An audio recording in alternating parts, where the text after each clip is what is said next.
Assalamualaikum warahmatullahi wabarakatuh. Salam sehat. Tetap semangat, laksanakan protokol kesehatan. Oknum anggota DPRD Kalimantan Timur berinisial HM dan istri NF dilaporkan seorang ibu rumah tangga bernama Irma Suryani sarjana hukum. Oknum dewan dan istrinya itu dilaporkan ke Polresta Samarinda atas dugaan penipuan terkait dengan cek kosong senilai 2,7 miliar. Kasus ini pun terus bergulir dan surat pemberitahuan dimulainya penyidikan atau SPDP sudah dikirim Polresta Samarinda ke Kejaksaan Samarinda. Surat pemberitahuan dimulainya penyidikan itu bernomor B-104-8 Romawi 2021. Meskipun sudah dilaporkan ke Polresta Samarinda dan kasusnya sudah masuk ke tahap penyidikan, kuasa hukum HM dan istrinya ketika dikonfirmasi membantah hal tersebut. Menurutnya persoalan tersebut sudah selesai karena sudah dilakukan pembayaran. Ini komentar Saud Purba SHMH, kuasa hukum anggota DPRD Kalimantan Timur.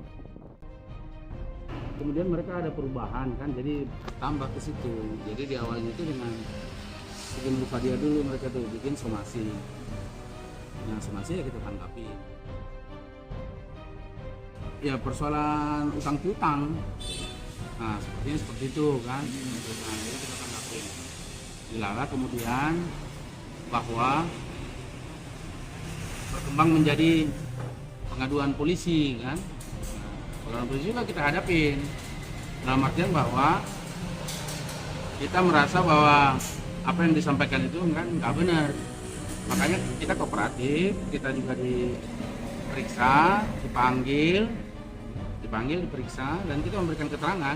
Klien saya memberikan keterangan terkait dengan hal tersebut bahwa sebenarnya ini adalah utang piutang biasa yang kemudian ternyata sudah dibayarkan oleh klien kami dan nominalnya melebihi dari jumlah utang yang disebutkan tersebut.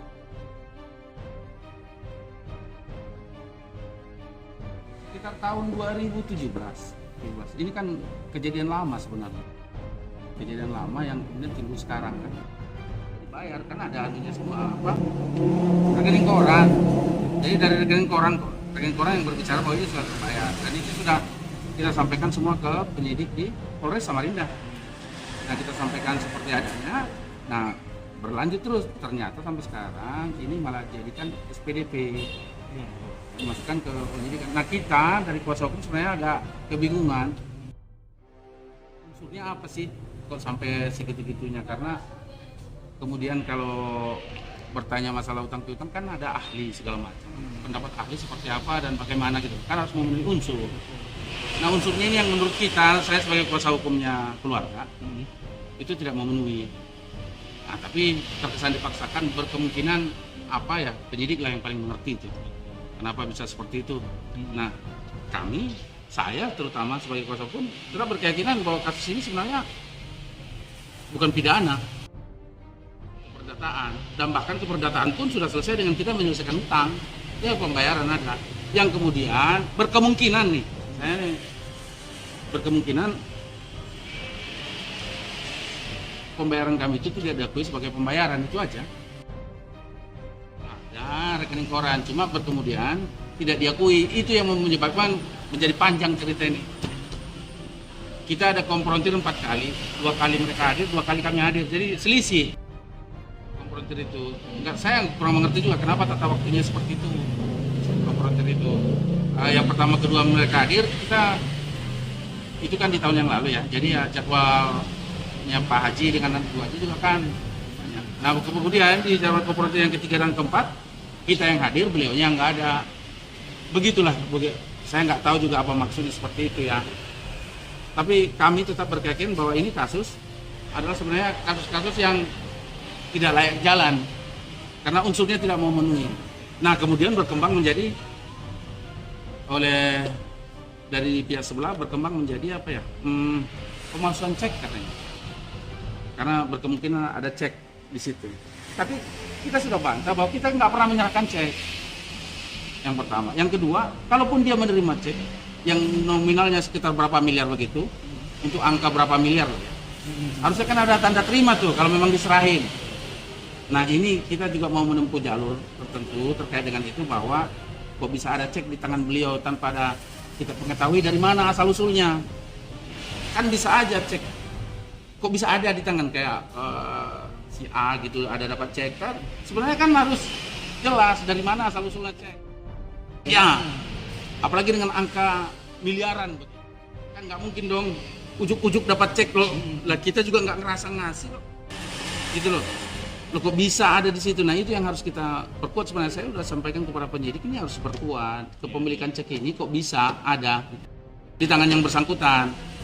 Bahwa itu diserahkan, yang nggak mungkin lah duit 5 juta aja kan pakai kwitansi tanda terima loh, pakai meterai. Masa yang miliar nggak ada? Kan gitu nih. Ini logika aja.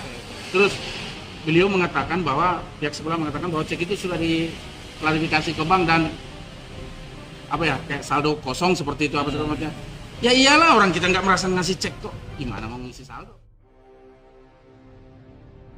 Ya betul. Dan pihak bank juga nggak klarifikasi ke kita di mana-mana kalau orang cairkan cek. Ya sepengetahuan saya nih. Ya sepengetahuan saya yang inilah. Ya pihak bank pasti akan menghubungi pemberi cek kan. Konfirmasi bener, apalagi untuk angka tertentu. Dia pasti telepon, bener nggak ini, bener nggak itu. Nah, itu nggak dilakukan pihak bank ke kami, jadi kami juga blank gitu loh. Cek hilang juga blank gitu kan. Kok bisa ada loh? Mungkin timbul pertanyaan selanjutnya, kok cek hilang nggak tahu sih? Ya bisa aja kececer, bisa aja apa, bisa kan gitu ya. Tapi sepanjang kami tidak menyerahkan, tidak ada tanda serah terima atau apa yang segala macam, saya pikir itu layak dipertanyakan, cek itu dari mana.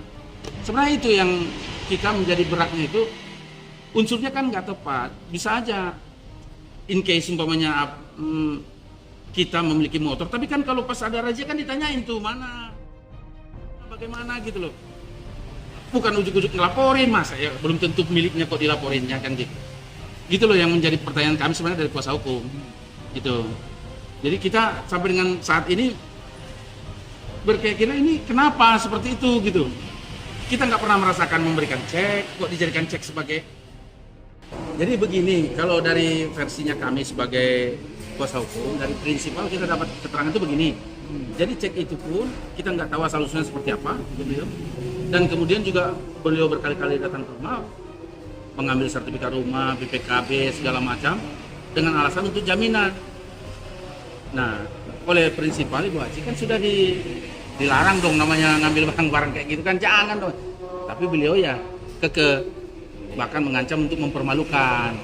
Pokoknya ini kalau nggak ya saya permalukan lah. Ini kan keluarga besar Pak. Ya melemah dong, Ibu pasti lah. Karena ini keluarga besar kan malu lah. Nah, itu yang dimainkan psikologisnya itu. Diambil lah sama Ibu itu.